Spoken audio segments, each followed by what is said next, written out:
एकदम धमाकेदार खबर है। 7 मई 2025 को सुबह सुबह इंडिया ने ऐसा बड़ा कदम उठाया कि पाकिस्तान के होश उड़ गए। नाम रखा गया ऑपरेशन सिंदूर और इसमें इंडियन आर्मी, नेवी और एयरफोर्स तीनों ने मिलकर पाकिस्तान और पीओके में 9 आतंकी ठिकानों पर मिसाइल दाग दी। अरे ये कोई छोटा मोटा ऑपरेशन नहीं था। 1971 की जंग के बाद पहली बार तीनों फोर्स ने मिलकर ऐसा हमला बोला। अब ये सब हुआ क्यों? चलो पूरा माजरा बताता हूँ। पिछले महीने 23 अप्रैल को जम्मू कश्मीर के पहलगाम में एक बड़ा आतंकी हमला हुआ था, जिसमें 26 लोग मारे गए। बहुत दुखद था वो हादसा और इंडिया ने साफ साफ इल्जाम लगाया कि इसके पीछे पाकिस्तान का हाथ है। हमले की जिम्मेदारी ली थी टीआरएफ ने, जो लश्कर-ए-तैयबा का एक हिस्सा है, और इंडिया का कहना था कि पाकिस्तान इन्हें सपोर्ट कर रहा है। बस इसके बाद टेंशन बढ़ती चली गई। 30 अप्रैल को पाकिस्तान ने कहा कि हमें खबर मिली है कि इंडिया कोई बड़ा मिलिट्री एक्शन ले सकता है, और उसी दिन पाकिस्तान ने इंडियन एयरलाइंस को अपने हवाई क्षेत्र से बैन कर दिया। इंडिया ने भी जवाब में पाकिस्तानी फ्लाइट्स को अपने हवाई क्षेत्र से रोक दिया। फिर लॉक पर 6 रातों तक दोनों तरफ से छोटे हथियारों से फायरिंग हुई, लेकिन कोई बड़ा नुकसान नहीं हुआ।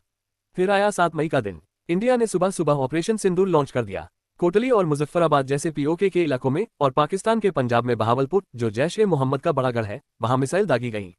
इंडियन एम्बेसी ने वॉशिंगटन में बयान दिया कि हमले बिल्कुल सटीक थे, सिर्फ आतंकी कैंप्स को निशाना बनाया गया।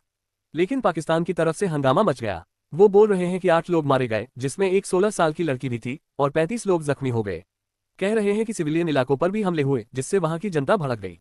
पाकिस्तान के पीएम शहबाज शरीफ ने इसे जंग का ऐलान बता दिया और कहा कि हम जवाब जरूर देंगे। अब इस हमले का असर सिर्फ मिलिट्री तक सीमित नहीं रहा। कई बड़े इंटरनेशनल एयरलाइंस जैसे Air France, Lufthansa, British Airways, Etihad, Oman Air, सबने फौरन पाकिस्तानी हवाई क्षेत्र में अपनी उड़ानें बंद कर दी। एयर फ्रांस ने साफ बोल दिया कि इंडिया पाकिस्तान के बीच टेंशन की वजह से हम रिस्क नहीं ले सकते। अब इसका मतलब समझो, पाकिस्तान को ओवरफ्लाइट फीस से जो कमाई होती थी वो अब बंद। हर महीने 306 करोड़ का नुकसान हो रहा है। पहले 2019 में भी बालाकोट हमले के बाद ऐसा हुआ था, तब 5 महीने में $100 मिलियन का घाटा हुआ था। लेकिन इंडिया को भी नुकसान हो रहा है। एयर इंडिया का कहना है कि साल में $600 मिलियन का नुकसान होगा, क्योंकि फ्लाइट्स को अब लंबा रास्ता लेना पड़ रहा है।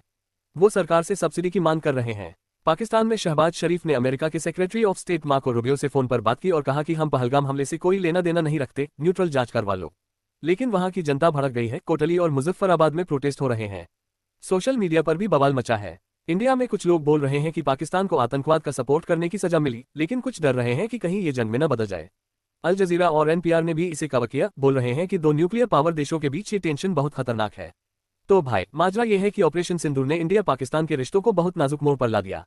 पाकिस्तान जवाब देने की बात कर रहा है और दोनों देशों को आर्थिक नुकसान भी हो रहा है। पूरी दुनिया की नजर इस पर है। अगर आपको यह वीडियो पसंद आया तो लाइक करें, शेयर करें और बेल आइकन दबाकर नोटिफिकेशन चालू करें।